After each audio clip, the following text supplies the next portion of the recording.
अस्सलाम वालेकुम जी, कैसे हैं आप सब। अल्लाह पाक आप सबको अपने ज़मान में रखे सेहत तंदुरुस्ती के साथ। तो आज किचन में बन रही है अचारी दाल, जिसको कि आप तड़का दाल भी कह सकते हैं, चने की दाल भी कह सकते हैं। ये मेरी तो बहुत फेवरेट है, आई होप आपको भी बहुत पसंद होगी। इसके लिए मैंने ली थी 1 कप चने की दाल और आधे कप से थोड़ी सी कम मसूर की दाल। दोनों दालों को मैंने 2 घंटे पहले भिगो के रख दिया था। उसके बाद मैंने इसको एक पोट में डाल के दोनों दालों को और तकरीबन 1 कप पानी का डाला, क्योंकि मैंने प्रेशर कुकर लगाना है इसलिए पानी थोड़ा कम डाला है और प्रेशर कुकर में लगा के मैंने साइड पे रख दिया। उसके बाद मैंने एक देचकी में थोड़ा सा ऑयल लिया, ऑयल में थोड़ा सा प्याज डाला है, यानी कि 1 मीडियम प्याज जो है वो डाला है और उसको लाइट ब्राउन होने के लिए रख दिया है। इसके बाद मैंने थोड़ा सा चिकन लिया था जो कि हाफ पाव से भी कम होगा, तो उसके अंदर फिर मैंने थोड़ी सी हल्दी, नमक और थोड़ा सा अचार मसाला डाला था। अचार मसाला जो वो मेरा होममेड है,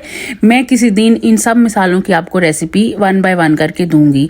तो उसके बाद फिर मैंने लहसुन और अदरक का पेस्ट डाला है 1 टेबलस्पून भर के, और बाद में इसको ये देखें मैं शैलो फ्राई कर रही थी। शैलो फ्राई करने के बाद इसके अंदर मैंने 1 कप पानी का डाल के इसको मैंने गलने के लिए चिकन को रख दिया था। और दूसरी तरफ मैंने 2 बड़े टेबलस्पून भर के अचार मसाला दोबारा लिया, उसके अंदर पानी डाला थोड़ा सा और इसके अंदर 5-6 ग्रीन चिली डाली। ग्रीन चिली को ऐसे कट करके मिडल से खोल के तो फिर मैंने इस मसाले के अंदर डाल के तो इसको साइड पे रख दिया।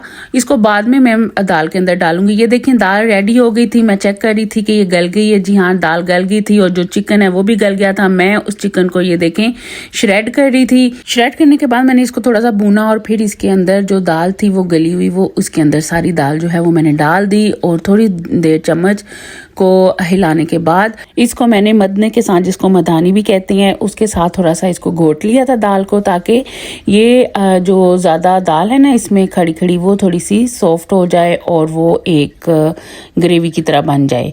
तो उसके बाद फिर इसके अंदर मैंने ये देखें जो ग्रीन चिली थी ना वो निकाल के मैंने डाली है। इसके अंदर मैंने अभी मसाला नहीं डाला, मसाला फिर साइड पे रख लिया है। उसके बाद मैंने इसमें आधा टेबल स्पून भर के मैं ब्लैक पेपर डाल लिया है। उस ब्लैक पेपर डालने के बाद इसको मैंने फ्लेम को ऑफ कर दिया था और उसके अंदर धनिया डाल रही हूँ दाल के अंदर।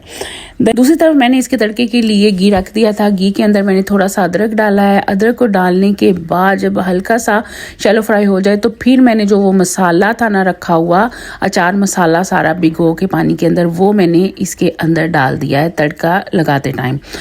ये करने के बाद सिर्फ थोड़ी देर के लिए इसको ऑयल के अंदर शैलो फ्राई होने दें और बाद में उठा के इसको दाल के ऊपर तड़के की तरह डाल दें।